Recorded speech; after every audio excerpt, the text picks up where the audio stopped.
Almost sound like a train taking off, but that's a different kind of train. That's a Viking war chant that's thousands of years old, and it's the original "We Will Rock You." We're looking at a site here in Germany, though. It dates back to over 4,000 BC, 6,000 years ago. And here they are working on the sites, and they found some burials. Let's just get into it here. It's a 6,000-year-old German burial chamber, and it destroys egalitarian ideals or ideologies. Archaeologists in Germany have discovered a 6,000-year-old hilltop burial mound that indicates Neolithic societies were much more hierarchical, organized than previously thought. The story of the German burial site begins in the 1880s when two rare Neolithic axe blades, one of which was finely manufactured out of alpine jade from Monte Viso in the Western Alps, were discovered at the hilltop site of Hofheim Kepellenburg, near Hofheim am Taunus, in the main Taunus district of Germany. The Rhine-Main region is located in a favorable climatic zone with exceptional fertile soils, and a pair of axes were discovered in a geological location known as an ancient European trading hub, with key topographical links between North and South and Eastern and Western Europe. So this looks like it's some of the tin trade was coming through there. The Amber Road had connections to this, and all other forms of trade that were going on at this time would have gone through here. So it's kind of, like up in Anatolia where everything was coming through for Europe. This would have been something along that line. Since 2008, this hilltop archaeological site has been investigated by Romisch Germanische whatever Mainz RGZM and Johannes Gutenberg University, together with the State Heritage Authority of Hesse and the magistrate in the city of Hofheim. A new paper published in the Journal of Antiquity says the two jade axe blades have been associated with the discovery of an ancient burial site, suggesting the Neolithic community was more hierarchically organized than expected, because only the wealthy elites could afford the valuable axes and extravagant burials. And so that makes sense. So it looked like that they already had some type of king thing going on at this time, and hierarchical leadership. And here's one of the axes that are shown here, and if we look at it, it's you're just looking at it at the side, and it looks kind of like an ice cream cone pointed to the left, but in reality this thing here is a conical shape, but it's not really a straight cone. It has that vesica Pisces shape, so it's more rounded, like the hole inside my hand. Well, that's not even looking good. Vesica Pisces, where two circles cross over, and you make them cross over to almost the middle, and it makes this symbology. And that's the way this thing is shaped. But right out here towards the end, like out here, it starts tapering in, and then from that edge that you can see that's kind of conical right there, the rest of the way it goes extremely sharp. Now this is in no way flaked like an arrowhead, and it may have been in some way done that way to get to this point and then smooth past that. But what's interesting about these blades is that they aren't shown to be abraded or used stone against stone in some way to help smooth this off.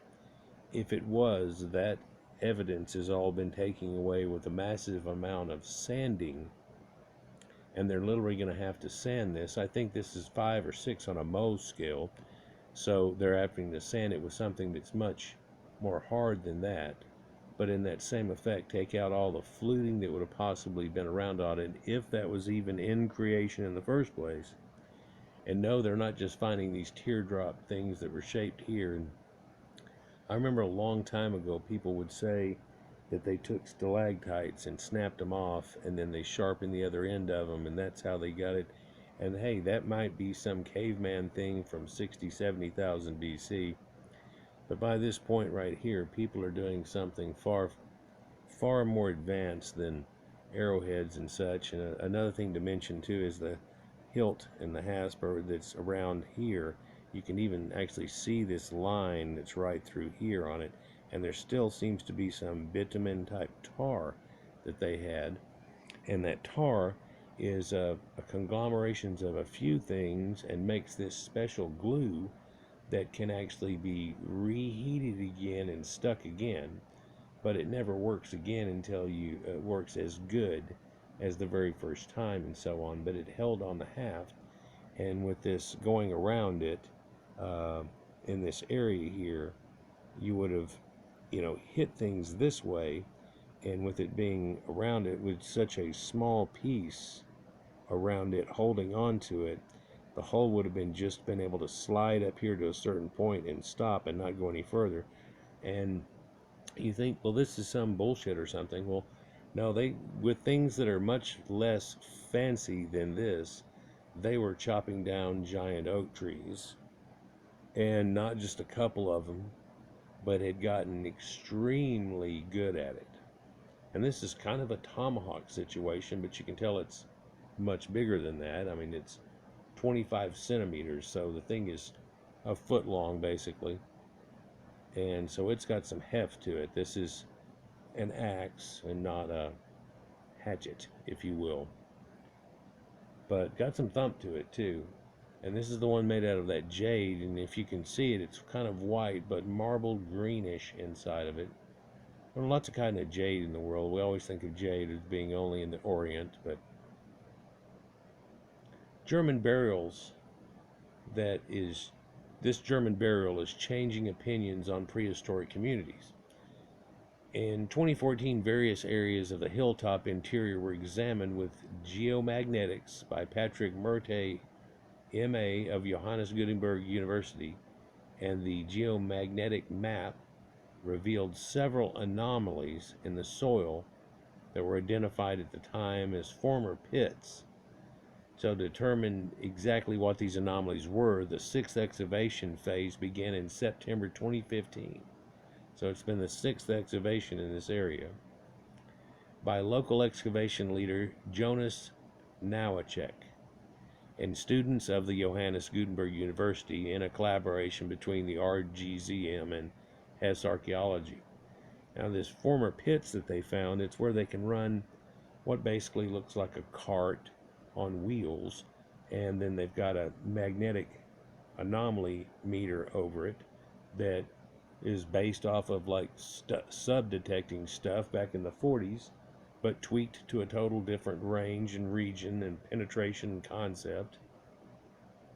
And when they run over the ground, they can see these dips and anomalies, and you can see, well, hey, it was all dug up under, like the very first picture where you could see there was a place dug on the right and the left. They could almost see that was dug in the ground, even though it's totally smooth now. They can see that it was dug up under there, and that's this place attached right there to it, and nobody ever knew it was there.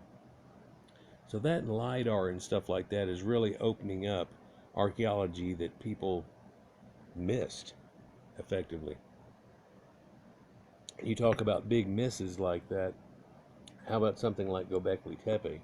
It was right up under their feet, and they really thought it was medieval burials from the Templars and so on, and just trash, until the guy that ended up finding, the archaeology out of it, that died recently, got in there to check out this junk, and it wasn't junk whatsoever. And now that's opened up a whole nother level of archaeology that's going back double the date of the pyramids, or much more past it. In fact, this is predating the pyramids. Let's talk about that. The excavating the area in front of Kepellenburg provided several clues as to the type and duration of the settlement, revealing that this hilltop archaeological site comprises not only of an entire Neolithic rampart, but also a village that held about 900 inhabitants between 3750 and 3650 BC. So almost 1500 years before the pyramids were ever built, in a big city here that was going on. While the massive defensive ramparts have been known since the late 19th century, the burial mound, measuring 90 meters or 290 feet in diameter, predates the village having been built 4500 to 3750 BC. So these sites that they're finding are older than the village that they had previously known about. And so it, like a tell mound situation, all of a sudden they found that, well, that's just a layer of the onion, and it goes back much deeper, and these people have been buried here. So the weird thing is, it looks like, well, this has been going on for a lot longer than the city that we thought was way old. So it predates that, and whenever it does, it has these hierarchical burials and stuff. It kind of shows you that I talked about waves of pre-proto-Aryans, if you will, what these people would have been called, coming in and blending with these people that basically a lot of them are Rh negative, which you can still see in the Basques, and a few people, North African Berbers, that still retain blonde hair, blue eyes, redheads, and so on too. But there's waves of it that happens and go throughs, and this kind of points out a situation where there was perhaps the site found before is showing you a level of habitation that's, you know, quite expanded, but then yo-ho, here, lo and behold, there are a lot of people here before that that are dating, you know, nearly 1,000 years before it, and they too had this situation going on. So it's predating and knocking that back. And of course, whenever I started this, I want to mention that they didn't know really about this other site. Well, they did, but they didn't know how well extended in the depth of it. And they're pretty much going, ugh, but he found an axe. To the point that we now know what the level these people were at and building giant wooden forts and things that none of it's there anymore. Tear it down and build a boat. Something. But these burials are found, and the two valuable jade axe blades have been associated with this recently discovered burial mound, which tells archaeologists that the Stone Age society was more organized hierarchically than previously thought. Gold. So now we're looking at the mound here. It's the tumulus based on the LiDAR scan excavations and coring, and it's got threefold vertical leads, and then there's this dent that's in it, and that's from excavation trench in the 19th century, and they even found some pennies during that time, and here's basically an elder 10 pence, another form of it which was unreadable, and then a more modern 1875 2 pence penny that was found even in the excavation of that, saying perhaps it had been already gotten into, but I'm not sure they've ever gotten down here to see what's in this thing. For it's amazing what are up under mounds sometimes, even in the Americas, which we feel we can't touch because they might be associated with Indians, really in no way could be associated with the Indians that are currently living around there on any reservations right now, in most cases.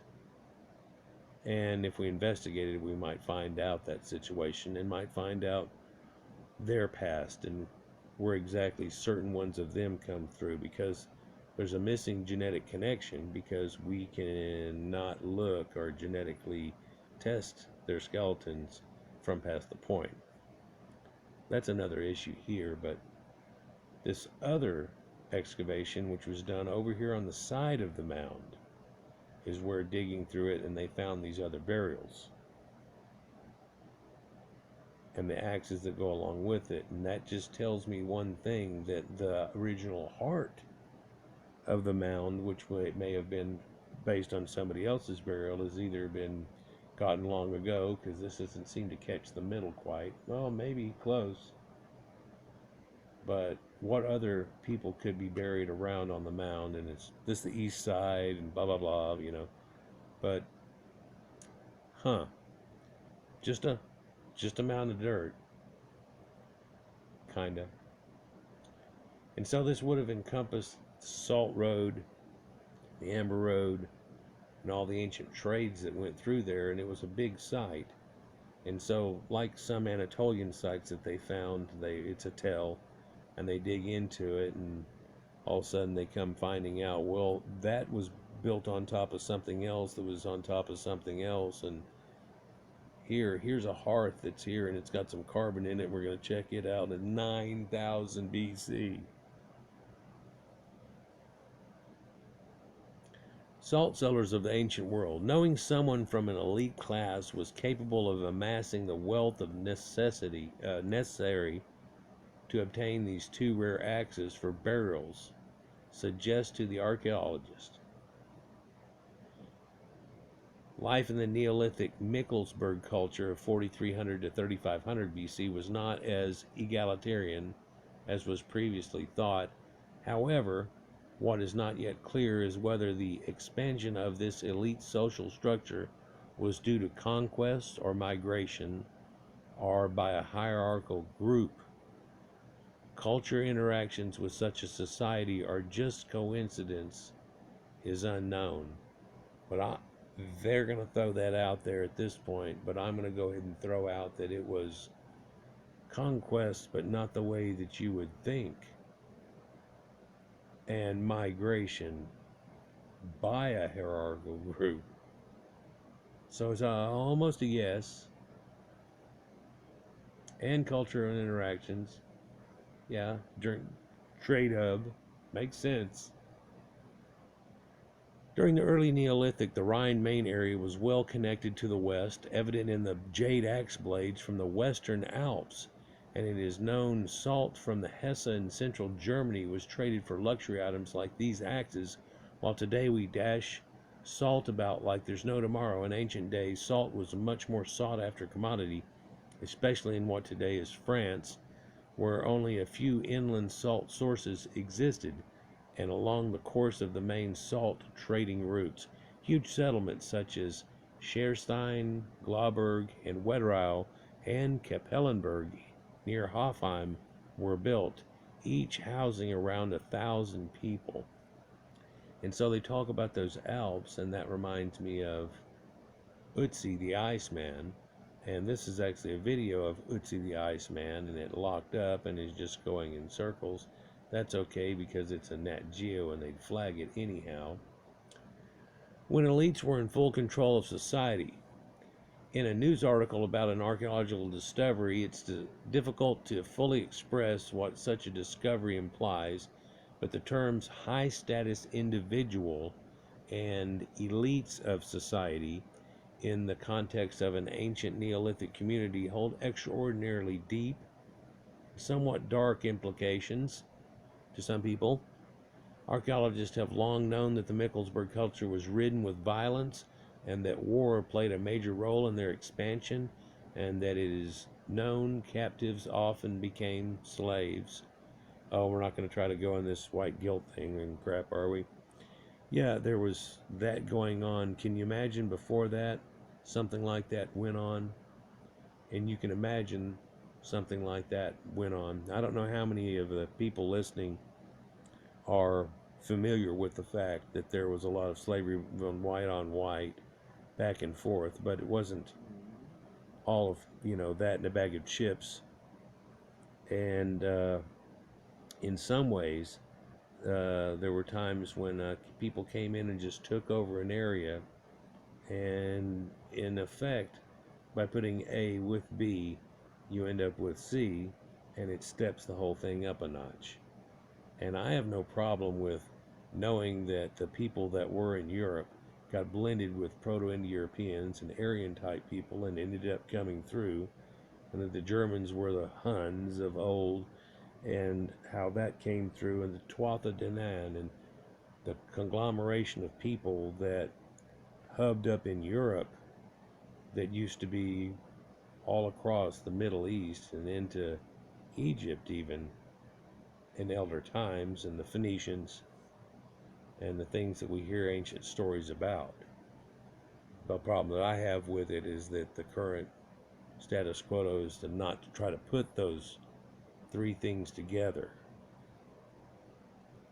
You're supposed to leave it a puzzle in a box.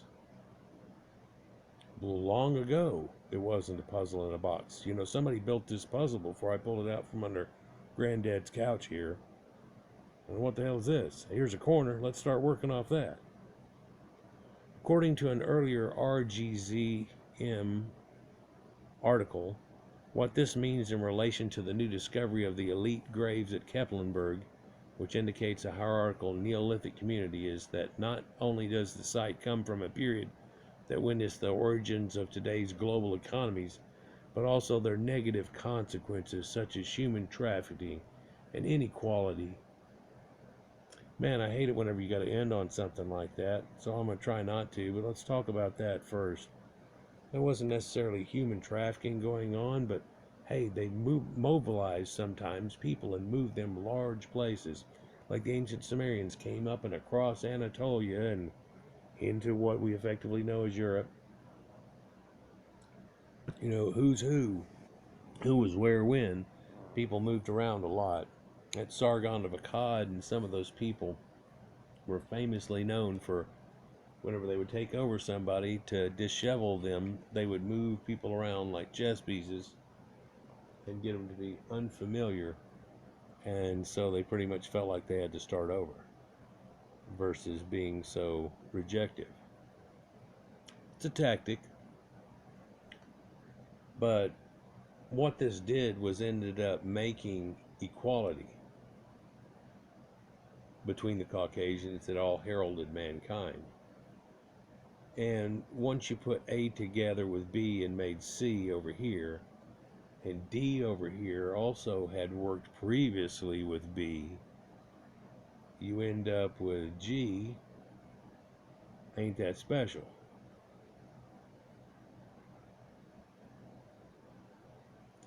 So I hate that it ends on that type of note, because there was that going on all throughout mankind. But it talks about how it heralded out our modern economy and so on. But so I studied the ancient Romans, and man, didn't that fall apart, but man, didn't they have a hectic go back and forth. And oh, the ancient Greeks and Caesar and Et tu Brutus, and stabbing people and taking people out and everything and going back and forth. It's amazing what we don't do anything like that anymore. We don't want to get this dictatorship type thing going on, so we limit the stage. You know, even Trump's only going to be able to get to do 8 years. He gets the second run, but that's it. And then who are we going to look to be somebody with some sense that's not trying to ruin America from within? So I'm not sure if they ever dug around any rest of this tumulus here, but they found the disturbance by running that magnetizer over that one side there. I wonder if there's been any other anomalies that they've seen. Just because you don't see an anomaly, well, I guess it would be a lot of money to be put into something for an unknown. But if they know that they've trenched it through there, then that's probably all been taken. What's over here, what's over here. Run a deeper scan on it. See if the middle's been taken out. And you know what? Right over there, there's another one of those mounds. Yeah, I can see it. It's just a couple hundred yards away out the right side of this picture here. So, kind of, they're all over the place. And it's amazing, while these Caucasian archaeologists go all over the world finding out things, there's some of them that are finding out stuff that's pretty much right up under our feet and had the whole time, that some people knew about from long, long ago.